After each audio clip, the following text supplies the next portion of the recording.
साल 2025 खत्म होने जा रहा है और 2 दिन बाद नए साल की शुरुआत हो जाएगी और इसका इंतजार केंद्रीय कर्मचारी भी बेसब्री से कर रहे हैं। और इसके पीछे का कारण है नया सैलरी स्ट्रक्चर, सैलरी में बढ़ोतरी। लेकिन कितनी होने वाली है, कब से होने वाली है, इस बात की पूरी जानकारी इस रिपोर्ट में आपको देंगी। नमस्कार, मैं हूं आपके साथ ममता तिवारी। आप देख रहे हैं न्यूज़ 18 का डिजिटल प्लेटफॉर्म।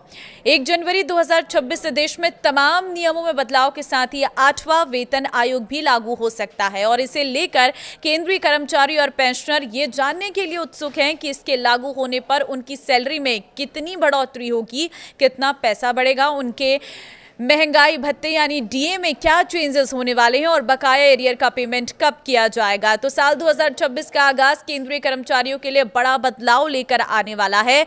अभी लागू 7वां वेतन आयोग साल के आखिरी दिन यानी 31 दिसंबर 2025 को खत्म हो रहा है और केंद्र सरकार द्वारा मंजूर किया गया 8th पे कमीशन 1 जनवरी 2026 से लागू होने वाला है। हालांकि इसे लेकर आधिकारिक सिफारिशों का अभी थोड़ा इंतजार करना होगा, लेकिन इसे लेकर चर्चाओं का बाजार पूरी तरह से गर्म है। लेकिन ध्यान रहे कि अंतिम रिपोर्ट जारी होने तक ये सभी आंकड़े अनुमानित हैं, लेकिन इनसे नया वेतन आयोग लागू होने के बाद तमाम मदों में होने वाले बदलाव का अंदाजा लगाया जा सकता है। अब बात करते हैं 8वां वेतन आयोग लागू होने के बाद कर्मचारियों की सैलरी में कितनी बढ़ोतरी देखने को मिल सकती है। हालांकि अभी तक इसको लेकर आधिकारिक तौर पर आंकड़ा नहीं आया है, लेकिन इसे लेकर कई शुरुआती अनुमान जारी किए जा चुके हैं। एक्सपर्ट्स के मुताबिक पिछले वेतन आयोगों और वर्तमान आर्थिक परिस्थितियों के आधार पर ये सभी अनुमान लगाए जा रहे हैं। 6th वेतन आयोग के लागू होने के बाद औसतन वेतन में करीब 40% की बढ़ोतरी हुई थी।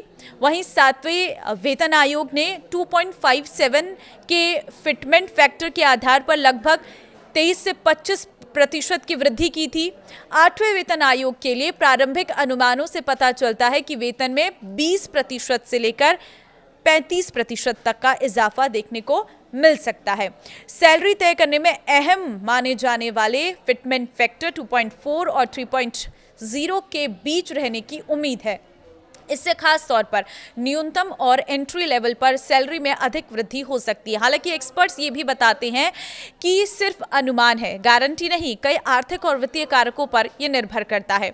डीए में दिख सकते हैं क्या बदलाव, वो मैं आपको बता देती हूँ। देखिए, सैलरी हाइक के बाद बात करें तो 8वां वेतन आयोग लागू होने के बाद कर्मचारी और पेंशनर्स के महंगाई भत्ते, महंगाई राहत, डीए डीआर में बदलाव के बारे में तो बात करें कि महंगाई से कर्मचारियों को बचाने के लिए इस भत्ते में समय समय पर संशोधन किया जाता है। खासतौर पर साल में 2 बार जब कोई नया वेतन आयोग लागू होता है तो डीए को भी समायोजित कर मूल वेतन में शामिल कर दिया जाता है। तो 8th पे कमीशन के तहत एक्सपर्ट्स का मानना है कि डीए कैलकुलेशन को 2026 के आसपास के महंगाई स्तरों को ध्यान में रखते हुए पुनर्गठित किया जाएगा। इसका असर टेक होम सैलरी और भविष्य में डीए में होने वाली बढ़ोतरी दोनों पर दिख सकता है।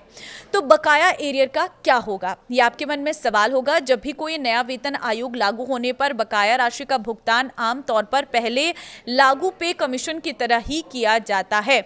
मतलब कर्मचारियों को बढ़ा हुआ वेतन भुगतान भले ही बाद क्यों ना हो, लेकिन इसकी गणना वेतन आयोग लागू होने की तारीख से ही की जाती है।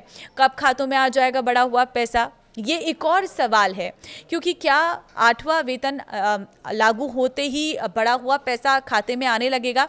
तो इस पर एक्सपर्ट्स का कहना है कि वास्तविक वेतन संशोधन और बकाया राशि मिलने में समय लग सकता है और पहले वेतन आयोग की तरह कर्मचारियों और पेंशनर्स को इंतजार के लिए तैयार रहना चाहिए। एक्सपर्ट्स का कहना है कि जिस तरह 7वें पे कमीशन को जनवरी 2016 से लागू हो गया था, लेकिन कैबिनेट की मंजूरी उसे साल जून में मिली थी और बकाया राशि का भुगतान बाद के महीनों में किया गया था, ठीक उसी तरह से इस बार भी हो सकता है। लेकिन ये ज़रूर है कि 2026 सभी केंद्रीय कर्मचारियों के लिए बढ़ी हुई सैलरी का तोहफा लेकर आया है। तो अब कितने % की बढ़ोतरी होगी ये मार्केट देखकर होगा और महंगाई देखकर किया जाएगा, लेकिन इतना ज़रूर है कि सैलरी बढ़ेगी और बढ़ा हुआ वेतन इसी साल से आपके खाते में आना शुरू हो जाएगा। आप क्या उम्मीद लगा रहे हैं, मुझे कमेंट में अपनी राय ज़रूर दें।